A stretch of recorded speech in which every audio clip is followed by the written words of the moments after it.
The dark side of cryptocurrency. The price of Bitcoin, the anonymous peer-to-peer digital currency, plummeted after the alleged founder of the online drugs marketplace Silk Road was arrested in San Francisco. On Wednesday afternoon, the price of one Bitcoin, BTC, was $145.70 on Mt. Gox, one of the largest exchanges for the currency. After the news that Ross Ulbricht had been arrested and the Silk Road site seized, the exchange rate plummeted to a low of $109.76, before recovering to $124 late on Thursday. Bitcoin's record high was $266. In the history of the notoriously volatile currency, Wednesday's fluctuations are minor. Bitcoin has experienced two major booms and busts, one in 2011 when the value of one Bitcoin went from $2 to $30 and back in little more than 6 months, and another earlier this year, when the price shot from $13 to a high of $266, before dropping back to a low of $50. Even on a slow trading period, Bitcoin remains extremely volatile. It is not uncommon to see the currency gain or lose 6% or 7% of its value over the course of a day with no obvious news event driving the change. The average daily change of the S&P 500 is a tenth of that. Bitcoin and Silk Road are closely linked. The site, which enables users to anonymously order drugs, guns, and more through the postal service, only takes payments in the digital currency.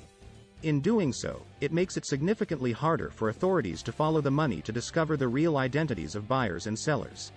The technology behind Bitcoin is similar to public key encryption, the algorithm behind most internet security. Users have a wallet, which is a public address that can send and receive Bitcoins, and a private key with which they can access the wallet. So long as the link between a particular wallet and a user is not made public, the currency can remain fully anonymous. Obviously, the major price drop we saw yesterday was people scrabbling for the exit, says Jeremy Cook, chief economist at currency brokers World First, who describes Bitcoin as intrinsically linked to Silk Road. You've bought Bitcoin as an investment, or you've bought it as a transactional medium. If it's one, you've just seen a major marketplace shut down, and if it's the other, the value has dropped suddenly. You will sell it. Price drop, motivated by fear. Emily Spavin, editor of the digital currency news website CoinDesk, agrees that fear is motivating the drop in price. The price of Bitcoin has fallen since the closure of Silk Road, not because the website was the linchpin of the Bitcoin ecosystem, but because some people are fearful that this is the beginning of the end. Silk Road remained one of the most prominent large-scale operations that used Bitcoin, and the largest to exclusively require the use of the currency. While a number of establishments announced they would be accepting payments in Bitcoin, including a pub in Hackney, East London, many customers appeared to be making the most of the novelty value only.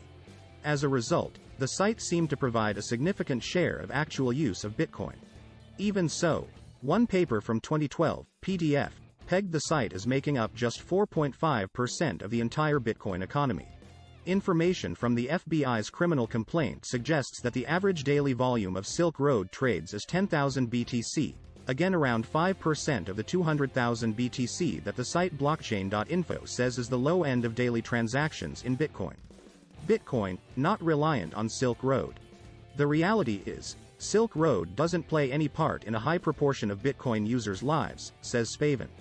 The Bitcoin economy certainly isn't reliant on Silk Road. There are hundreds of other websites that accept Bitcoins, and I'm confident the list of these will continue to grow. Indeed, Spavin raises the possibility that the Silk Road bust could be a good thing for the currency. If anything, the fall of Silk Road has done Bitcoin a favor.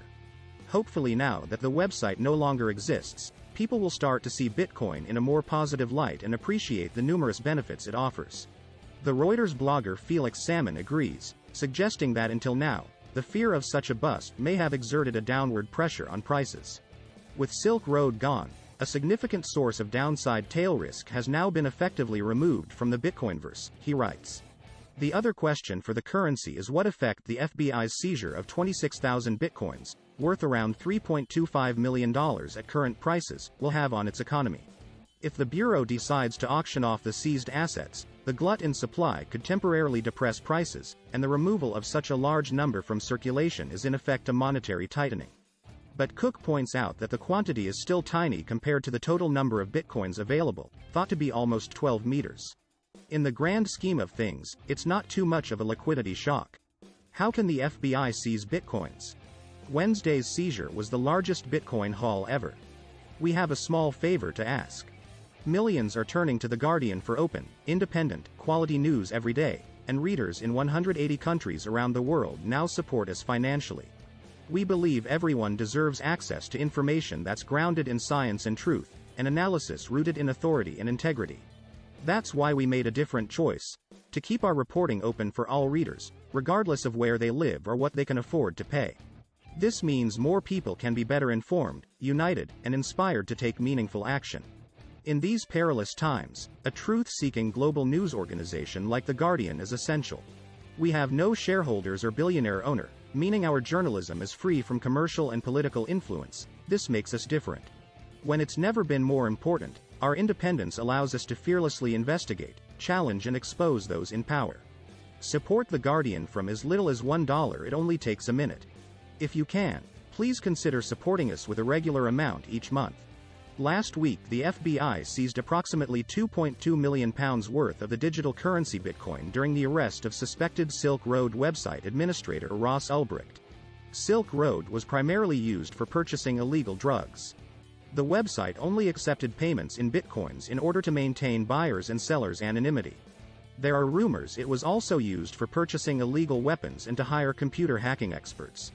2013 has seen a series of Bitcoin stories, including the discovery of a Bitcoin Ponzi scheme.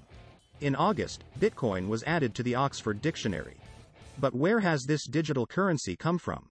In the 1990s, cypherpunks, Julian Assange et al., developed openly available security software for the first time.